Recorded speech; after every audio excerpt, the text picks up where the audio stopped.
François Cheng de l'Académie française. Enfin le royaume, quatrain. Édition introduite et commentée par Madeleine Berthaud. Draw, 2020. Lu et enregistré par Charlotte Simonin. Quatrain numéro 1. Dans l'édition Draw, ce quatrain se trouve à la page 65. 1. À ceux qui habitent la poésie. Tu ouvres les volets, toute la nuit vient à toi. Ces laves, ces geysers, et se mêlant à eux, le tout de toi-même, tes chagrins, tes émois, que fait résonner une très ancienne berceuse. Cette adresse de François Cheng à ses lecteurs est l'un des tout derniers quatrains à avoir été composé, peu avant la publication du recueil en février 2018. Il ne figure en effet ni dans la version manuscrite, ni dans la première saisie Gallimard. Cependant, sa thématique est ancienne. On la rencontre déjà dans « Qui dira notre nuit ?» et dans « Orient », page 247. Volets ouverts, lampes éteintes, tout d'ici n'est plus qu'abandon ou accueil. Le tutoiement exprime la proximité ressentie et appelée du poète envers ceux qui ne s'arrêteraient pas à ses quatrains s'ils n'habitaient la poésie, autrement dit, s'ils n'étaient épris de beauté, portés à la méditation et aptes à pratiquer une lecture d'accueil. Dans Enfin le royaume quatrain, édition revue et augmentée Poésie Gallimard 2019, page 7, la dédicace s'adresse à ceux que la poésie habite, sans que l'image, plus attendue, n'induise de réels changements de sens. Le poète invite ses lecteurs, des happy few, à vivre ce que lui-même a vécu et continue à vivre, dans une véritable communion, non pas d'esprit à esprit, mais d'âme à âme. François Cheng de l'Académie française. Enfin le royaume, quatrain. Édition introduite et commentée par Madeleine Berthaud. Draw, 2020. Lu et enregistré par Charlotte Simonin. Quatrain numéro 10. Dans l'édition Draw, ce quatrain se trouve à la page 88. 10. Nous avons côtoyé cette source sans âge, source de tout repos, source de toute vie. La soif de la vallée se mire en ton visage, saule du souvenir, nuage de l'oubli. François Cheng a évoqué dans le dialogue, dont on n'oubliera pas le sous-titre, Une passion pour la langue française, son long apprentissage de celle-ci. Un demi-siècle de tâtonnements, de perditions, de relèvements, de fulgurantes joies mêlées de larmes, d'indicibles ravissements, toujours sur fond d'inquiétude, de tremblement. Page 28. Si la maîtrise qu'il a acquise a tari ses larmes, elle n'a pas mis fin à sa capacité de ravissement. Le mot « source » appartient à la petite dizaine qui ne cesse de l'inspirer à un point difficilement imaginable chez un Français de souche. La source, c'est bien phoniquement cet élément liquide qui sourd du sol et qui coule, qui épouse toutes les aspérités du terrain en l'ourlant, qui n'a de cesse de se murmurer sourdement et de se répondre en écho. Ce. Ibidem, page 48. Ce quatrain reprend un poème apparu dans 36 poèmes d'amour et reproduit à l'identique dans Le long d'un amour, dans Orient, page 203. Il y était déjà achevé sur les plans du sens et de la forme. La lecture du premier jet permet de se faire une idée du travail effectué ensuite. Longtemps allongé cette eau sans âge, source de repos, source de vie, la soif du jour se mire en ton visage, saule de souvenirs, nuage d'oubli. L'essentiel est conservé. Ton visage, le sens est pratiquement inchangé, quoique le nous initial mette davantage en évidence l'image du couple. Quant à la forme, elle va nettement dans le sens de la régularité. 4 alexandrins, le second et le quatrième étant césurés à l'hémistiche, des rimes croisées de qualité. Si le poème source se prête à la psalmodie, l'oreille occidentale accueille plus aisément celui de 2018. Tentera-t-on d'exprimer d'un mot le travail effectué par François Scheng sur ce poème? On parlera d'un redoublement de francisation. Chemin de campagne, chemin de vie, voir ci-dessus page 77. Les mots qui évoquent la première, source, vallée, saule, nuage, se fondent, comme dans 5 ou 7, en un paysage mystérieux qui fait partie de manière existentielle de l'intimité du poète. La soif de la vallée fait écho à la soif du quatrain précédent. Elle est désir de vie. Mais ce désir passe par l'aspiration à l'origine, qui permet à l'être enrichi de tout son vécu de se rapprocher du néant, de l'oubli, afin de renaître. Par rapport à 9, où la souffrance humaine se fait entendre, quiétude et douceur dominent dans une atmosphère qui tient à la présence de la femme. C'est la première apparition de celle-ci dans le recueil, avec le visage de l'aimée, ailleurs appelée l'âme sœur.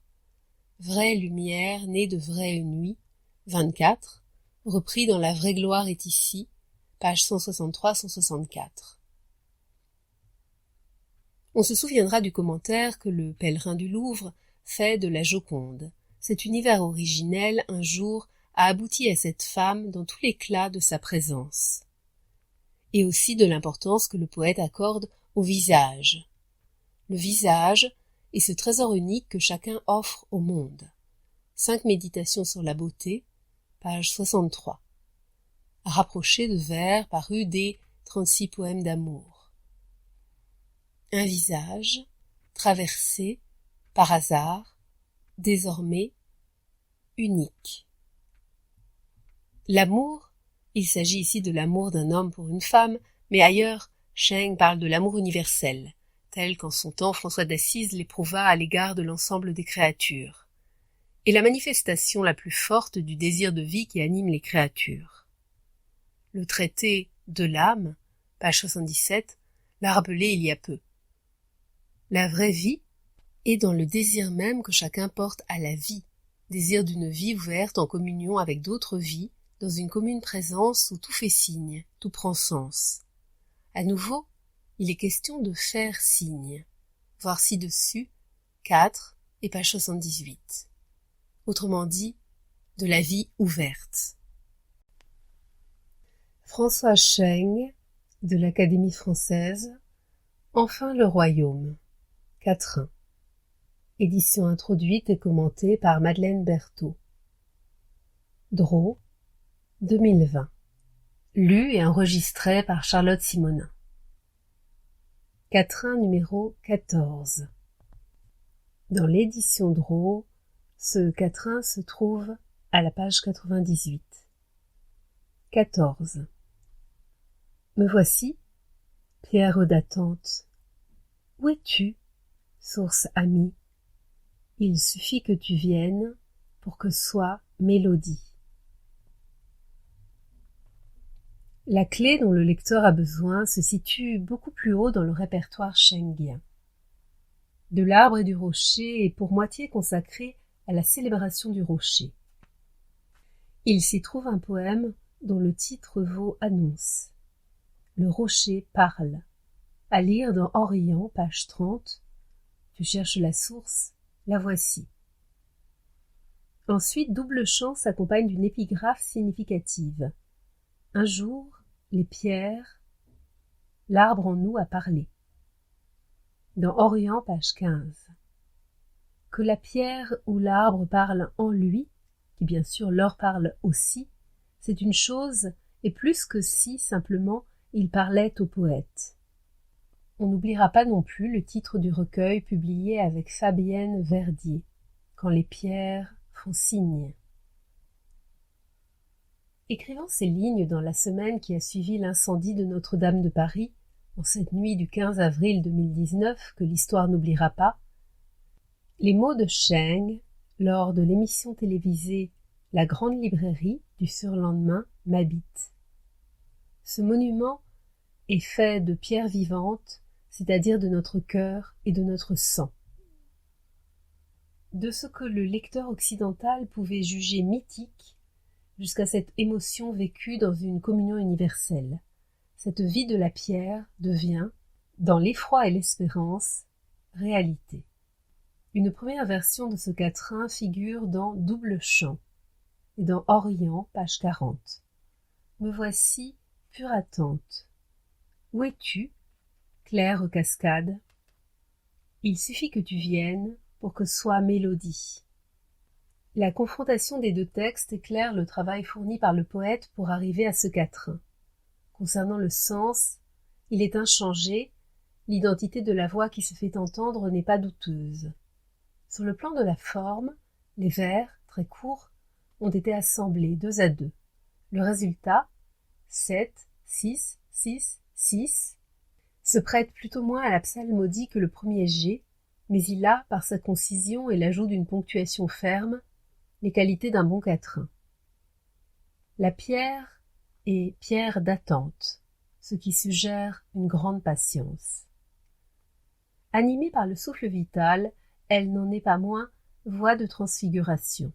Orient, page 20. On se souvient, ci-dessus page 78, que dans la voix, les différents éléments se font signe. Immobile, la pierre ne peut voir la source, mais elle perçoit l'existence de celle-ci. Pour employer un mot plus schengien, sa présence. Probablement aussi les signes qu'elle émet. De la rencontre désirée va naître la mélodie, autrement dit l'harmonie ou la résonance, cette musique qui rassemble tous les éléments de l'univers vivant et les relie à la transcendance. Le caractère visuel du texte retient l'attention. S'y reconnaît le souvenir de paysages admirés dans l'enfance et remémorés de manière plus concrète dans les 5 méditations sur la beauté. Page 16. La beauté du mont Lu est due à la présence de brumes et de nuages, de rochers fantastiques mêlés d'une végétation dense et variée, de chutes et de cascades qui font entendre, à longueur de jour et de saison, une musique ininterrompue. Intuitivement, et bien qu'il évoque beaucoup plus pour son auteur, un très beau vers de La vraie gloire est ici, page 74, vient à l'esprit. Il n'est vrai paysage que de nos mémoires. François Cheng, de l'Académie française, Enfin le royaume, quatrain, édition introduite et commentée par Madeleine Berthaud. Draw, 2020. Lu et enregistré par Charlotte Simonin. Quatrain 18. Ce quatrain se trouve à la page 105 de l'édition Draw. 18. C'est le premier jour du printemps. Tu longes le mur d'un jardin. Une branche fleurie qui dépasse te murmure à l'oreille « Passe outre ». Confondue avec la fête du Nouvel An, l'arrivée du printemps tient la première place dans le calendrier chinois. Voici à nouveau un quatrain qui est consacré à cette saison. Il a pour source un texte de La vraie gloire est ici, intitulé « C'est le jour du printemps », page 64. Tu longes seul le jardin, de l'autre côté du mur, une branche qui dépasse, chargée de fleurs jaunes or, dont tu ignores le nom. C'est l'heure pour toi d'abandonner la peur, le doute, de passer outre. Le méditatif perçoit des signes qui échappent au simple passant. Les 2 poèmes sont carrément tournés vers l'ouvert. Passer outre, chercher d'autres fleurs, toutes les fleurs, à nouveau, le désir éveillé va beaucoup plus loin, désir de vie, désir de fusionner avec l'univers. C'est ici que le texte premier gagne à être pris en compte. Pour passer outre, l'homme doit abandonner la peur, le doute, peur de la mort, de la chute dans le néant, manque de confiance dans la pérennité de la voie. La leçon du quatrain est plus apaisée. François Cheng, de l'Académie française. Enfin le royaume, quatrain. Édition introduite et commentée par Madeleine Berthaud. Draw, 2020. Lu et enregistré par Charlotte Simonin.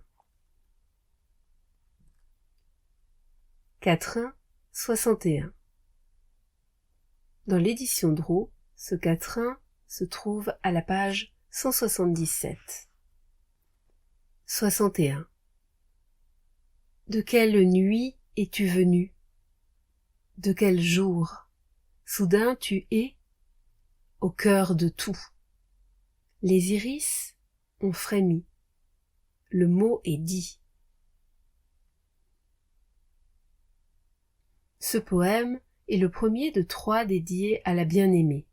Il reprend, autant dire à l'identique, seuls les iris y remplacent les lilas, le début d'un huitain, facilement fractionnable en 2 quatrains, paru dans La vraie gloire, est ici, page 145. Miracle de la rencontre. Venue de l'ombre, ce qui pourrait la rendre inquiétante, mais ne le fait pas, ou de la lumière, l'inconnue envahit soudain le monde de l'homme. Elle l'introduit au cœur de tout, dans une communion à 3 avec l'univers. Ce qui se passe est plus rare et plus profond que le coup de foudre à l'occidental. La reconnaissance de l'autre, le mot qui est dit, sont existentiels. Quel est ce mot? Plusieurs hypothèses viennent à l'esprit qui ne s'excluent pas forcément l'une l'autre. Un quatrain de Le long d'un amour, nous sommes clôture et finitude, à lire dans Orient, page 188, met en vers la sublime définition offerte par Gabriel Marcel. Aimer, c'est être en avant de soi. Aimer, c'est dire « tu ne mourras pas ». Dans le même recueil, le poème « Trop proche », une flamme brûle, dans Orient, page 174, suggère une lecture différente, selon laquelle le mot, au lieu d'être prononcé par l'amant, le serait par celle qui, en l'appelant, l'élit comme tel. L'univers soudain, à portée de main, toujours par-delà, lorsqu'est dit « Viens ». Non écrite, la célébration du pouvoir de la femme y est perceptible. On la retrouvera, explicite cette fois, dans les quatrains suivants. Restons à cette idée. Cette présence de l'amante au cœur de tout, ces iris qui soudain ont frémi. La suite du huitain source identifié plus haut fait la lumière sur ces vers.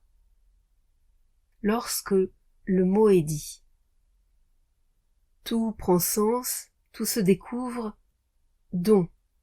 Dès lors, tout se transmue. Le ciel-terre en chair aimante, en ondes sans fin les instants.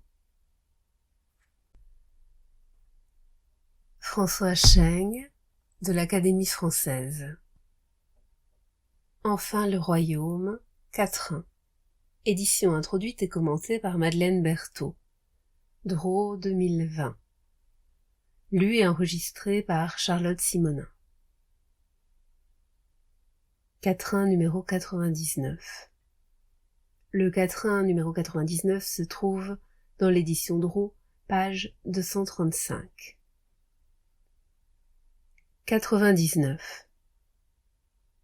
Un iris et tout le créé justifié. Un regard et justifié toute la vie. Ce poème, à l'écriture parfaitement épurée, est l'un des plus beaux qu'a composé François Cheng. Il est le chant même, la célébration. L'iris est, avec la rose, au nombre de ses fleurs préférées, la première qu'il a offerte à Marie-Madeleine au seuil du jardin d'après Pâques. Voici le nouveau jardin. Si tu es en larmes encore, à toi il s'offre. Si tu ouvres les yeux, voici les iris. Le livre du vide médian, page 53, et Orient, page 286. Celle qu'il a chantée dans Que nos instants soient d'accueil, page 25-26. Si tu envies le ciel, si tu envies la mer, leur insondable, insoutenable bleu, tourne tes yeux vers le sol, lieu habitable. Par la vertu d'un regard, tu es au cœur d'un iris d'où fusent les étoiles. Quant à notre quatrain, il se rencontre dès La vraie gloire est ici, page 24, un titre qui semble fait pour l'accueillir. Ensuite, dans le traité de l'âme, il clôt la 5e des lettres adressées à une correspondante qui n'est autre que l'allégorie de la beauté, externe et interne. Un chant surgit de ma mémoire me vient aux lèvres, je vous le dédie. Entre l'éclat de la fleur et le regard de la femme, surtout si elle est femme aimante, l'accord est total. Ce sont signes de vie. C'est dire que l'iris est lié à la longue mémoire du poète épris de la beauté, dans son miraculeux pouvoir, et du méditatif qui voit en elle, on l'a relevé, ci-dessus page 177-178, le don merveilleux que l'univers fait aux humains. François Cheng, de l'Académie française, Enfin le royaume, quatrain, édition introduite et commentée par Madeleine Berthaud, Drault, 2020. Lu et enregistré par Charlotte Simonin. Quatrain 112. Dans l'édition Drault, ce quatrain se trouve à la page 250. 112. Intermittents interstices où la vie se révèle. Chat perdu, douleur tue, ancienne lettre relue. Visage réapparu, rires et pleurs, seringa, d'un soir d'août perpétuant le paradis perdu. Ce quatrain, composé de vers longs, 13, 13, 14, 13, rares en français, et dont le thème prolonge celui du précédent, se remarque par les jeux phoniques, intermittents interstices, perpétuant perdu, les nombreuses assonances, et même par un jeu de mots, l'expression courante chat perché reprise en chat perdu. Composé de touches successives, marqué par une ponctuation abondante, il va de l'instantané à cette permanence évanescente d'un paradis perdu, qui, dans la gloire de l'été, ne l'est donc pas complètement. Car il est à lire à la lumière de tout un non-dit taoïste, pérennité de la voix, efficacité du désir et de la nostalgie. On y retrouve aussi une conception de l'existence dans laquelle rires et pleurs cohabitent. Voir ci-dessus, page 224 et note 115. François Cheng, de l'Académie française, Enfin le royaume, quatrain. Édition introduite et commentée par Madeleine Berthaud. Drault, 2020. Lu et enregistré par Charlotte Simonin. Quatrain, numéro 143. Dans l'édition Drault, ce quatrain se trouve à la page 290. 143. Être en attente, c'est être attentif à tout signe annonçant l'advenance. Si Dieu est, il est aussi dans l'attente. De l'advenance, nous sommes partie prenante. Revoici les signes qui nous sont donnés, annonciateurs, promesses du royaume. Mais apparaît autre chose, ou plutôt quelqu'un. Par exception, le poète le nomme, non sans précaution. Si Dieu est. On sait qu'il a beaucoup fréquenté les mystiques.